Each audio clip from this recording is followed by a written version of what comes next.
What are the most common manifesting pitfalls and how to avoid them? That's exactly what we're talking about today on the Manifesting Guide. This is Ariana Rollins, and this is Show 64. 3 manifesting pitfalls to avoid. So glad you're here. Before we get started, I'd love for you to join our Manifesting Guide waitlist. The book is coming soon, and you're going to get some wonderful bonuses. Jump in now. Go to themanifestingguide.com and you can see it right there. All right, let's talk about something that I think is so important, because knowing what we want is obviously critical, and it's really important first step in accomplishing anything we want. You know, I just think of manifesting as a way of making changes, getting things done. It's not some woo-woo term out there. It's just making changes easier, accomplishing our goals in a more direct and harmonious way. That's how I see manifesting. So let's get into 3 common pitfalls to avoid. 1, not listening to your inner voice. 2, allowing others' opinions to dictate your choices. 3, daydreaming without taking proactive steps. We're going to go into detail in each one. And some of these are going to be common sense, and hopefully you're going to resonate with them, and you're going to be aware when they are influencing you. Because sometimes once we're clear on something we want to accomplish, we write it down. Maybe we go through the steps to really anchor it in our heart. And we have this really strong vision, imaginary experience of it happening. We are feeling our emotions. We're doing everything right, but then we're not progressing, or that it's taking a lot longer than we expect. And that's a big clue. If something is taking longer than you expect or anticipate, you are noticing that there's a lot of struggle. You're not in flow. That's something I address in the Manifesting Guide in the What is Fear of Success Anyway chapter, where it's identifying those things that we are habitually doing, thinking, or feeling, and that it kind of sucks the air out of our dream. It sucks the air out of our goal. One could say it's doubt. I guess in a way it is doubt, but it's deeper than that, because that fear of success will undermine all our efforts. It's the most common block for people who are creatives and entrepreneurs out there, that fear of success. And I know you could argue with me right now. You say, no, I want success. And I do not mean to be mean. I'm saying this with as much love and compassion and understanding that I have, because I've lived this journey, is if you don't have what it is that you are seeking, what you want to accomplish, there are internal beliefs, blocks, habits, behaviors that are fighting you. And it's creating inner conflict. So it could be fear of success. It could be something else. But if we play with that, it is fear of success. Then think about it this way, is once you embrace what the fear of success is stirring up in you, and you completely accept it, worst case scenario, and I think I talked about that in episode 63 in more detail, then you can relax. It's like you take this deep breath and this big exhale, and your shoulders drop, and you're like, everything's okay. I'm okay. And that's a really important place to be whenever you're manifesting. So now let's get on to these 3 manifesting pitfalls to avoid. First, not listening to your inner voice. This can indicate that either you don't trust yourself, you don't trust the path you're going on, or that you're not sure if that's the right thing to work on at this time, or that you've got to disconnect. You're out of alignment. In the Manifesting Guide, there's a whole chapter on an exercise on the value discovery exercise. You know what I mean? So helpful, so important, because that's something that I've learned most recently, that when I have set an objective, especially when I'm working on something really big, very meaningful, which may feel nearly impossible, that if I don't make sure that my values are represented in that, I will not succeed. So not listening to your inner voice, failing to align with your values, your thoughts, your beliefs, and making sure that whatever you're intending is aligned with that, because your desired manifestations can hinder and interfere with the whole process. And when there is a disconnect between what you want and how you think, feel, or behave, as I've mentioned before in many shows, it creates resistance, and it can block your ability to easily create success, to easily attract your desire, to easily manifest your intention. So not listening to your inner voice. So I'm going to give some tips on here on how to improve that if you find that you tend to dismiss yourself, okay? Number 1, 2, and 3 is really the solve for this one is meditating. And you know that I recommend the Dr. Joe meditations. You don't have to do that. You can literally put on some relaxing music without words. Make sure it's not a YouTube video where they're going to shock you with ads. Put headphones on and commit to doing 5, 10, 15 minutes every day. Meditation. Shut out the outside world. If you like, I really enjoy eye masks. Have the light blocked.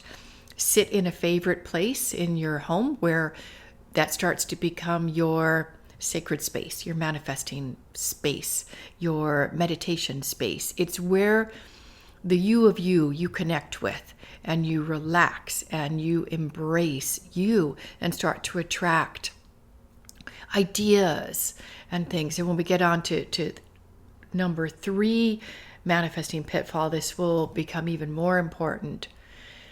Try it for 7 days. See how you feel. For most people, it turns down the stress response in their body, which helps us sleep better, which helps improve relationships and helps our health. So tuning in to that inner voice, try meditating. Another one that I really like, oddly as it may sound, is yoga. For some reason, just gentle movement or walking gets me in my body and gets me tuned into myself. Okay, so that's not listening to your inner voice, and some tips to help you on that.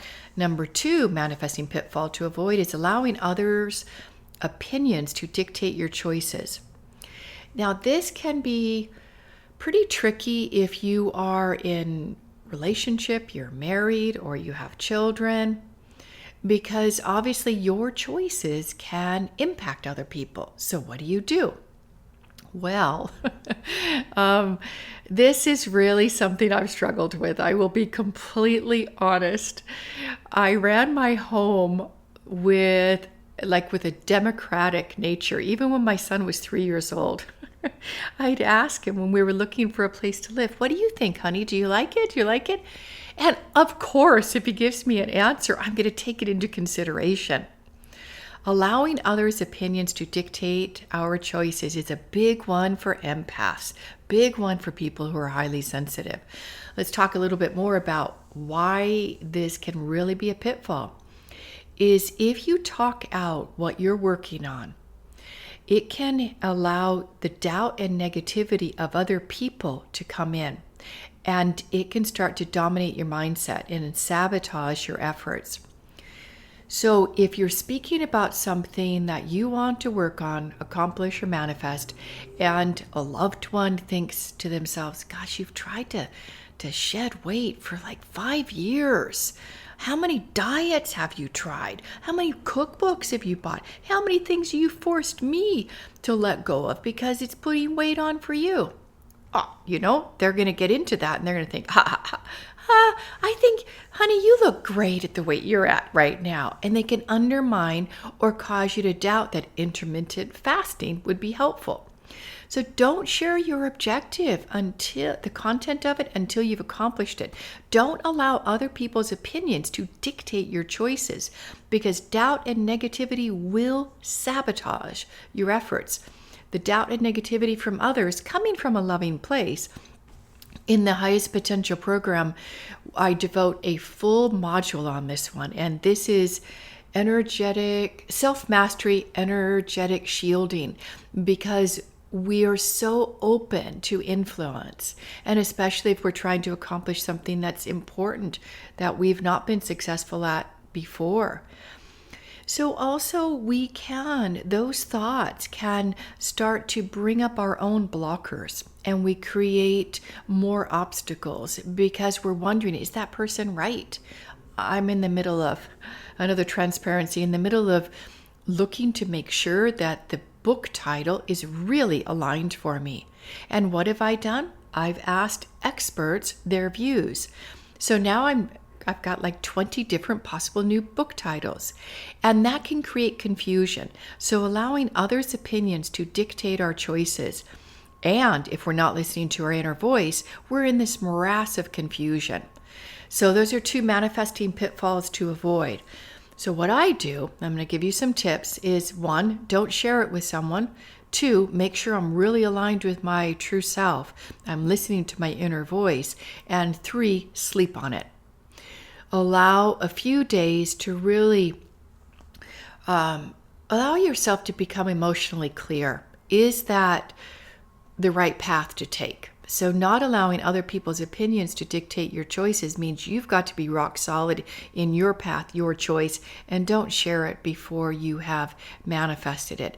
Another thing is, you might be thinking, I don't ever recommend asking people's advice. No, I do. Like I just said, I've asked experts on what do you think of this title. I mean, experts. I don't go to just a friend. I go to someone who's familiar with my work. They're already an existing client. They know what I do. Or I go to an expert, someone who knows how to set up Amazon advertising. Or I go to an expert, someone who is excellent at copywriting. So don't just ask anyone, the grocery store clerk, not that you would, but that's a funny one. I just imagined that. What do you think of this idea? Though? So take their advice.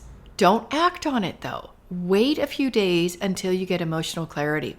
And when you get that ding, ding, ding, ding, and you get that inner resonance and that harmony, you know you're in alignment. You're listening to your inner voice, and go forward with that one. Now what's going to happen is those well-meaning loved ones who've given you advice, they may not be happy that you didn't take their advice. That's okay.